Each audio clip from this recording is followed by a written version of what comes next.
Hello guys, അപ്പോൾ നമുക്കൊരു mini evening vlog ആയാലോ? എന്ത് പറയുന്നു? തുടങ്ങാമല്ലോ. വേറെ ഒന്നുമില്ല ഗൈസ്, ബോറടിച്ചിരിക്കുകയാണ്. വീട്ടിലാണെങ്കിൽ ഇപ്പോൾ ആരില്ല, അതുകൊണ്ടൊക്കെ ഞാൻ വിഷയം വ്ളോഗ് എടുക്കാം. എന്ത് പറയുന്നൊരു വ്ളോഗായിരുന്നു.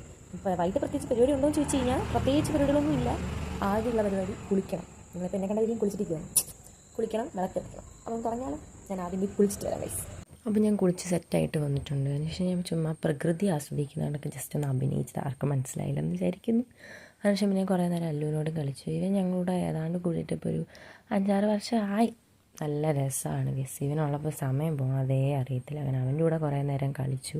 അപ്പോഴത്തേനും വിളക്ക് കത്തിക്കാൻ സമയമായി. ഞാൻ പിന്നെ വിളക്കൊക്കെ തേച്ചു ഒരുക്കി വിളക്കൊക്കെ കത്തിച്ച് പ്രാർത്ഥിക്കുകയൊക്കെ ചെയ്തു കുറച്ച് നേരം. അതിനുശേഷം ഞാൻ പിന്നെ പുറത്ത് ലൈറ്റൊക്കെ ഇടാനുണ്ടായിരുന്നു. അങ്ങനെ അതൊക്കെ ഇട്ടതിന് ശേഷം റൂമിൽ വന്നു.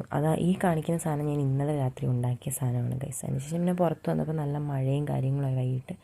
അപ്പോഴത്തേനും നമ്മുടെ മെയിൻ കക്ഷി എത്തി. പിന്നെ അവളുമായിട്ട് കുറേ നേരം റീൽസും കണ്ട് വർത്താനമൊക്കെ പറഞ്ഞിരുന്നതേ അറിഞ്ഞില്ല. അപ്പോഴത്തേന് അമ്മ ഞങ്ങൾക്ക് നല്ല ചൂട് നമ്മുടെ കപ്പയും പുളിമുളകും കൊണ്ടുവന്നു. പിന്നെ അത് നമ്മൾ ഗ്രൂപ്പായിട്ടിരുന്ന് കഴിച്ച് കുറേ വർത്താനവും നുണയടിയൊക്കെ കഴിഞ്ഞ് പിന്നെ അവിടെ പുളിമുളത്തിൻ്റെ അടിയൊക്കെ ഉണ്ടാക്കി ഗൈസ്. അപ്പോൾ ഇതോടുകൂടി വ്ളോഗ് അവസാനിക്കുന്നു. സബ്സ്ക്രൈബ് ചെയ്ത് സപ്പോർട്ട്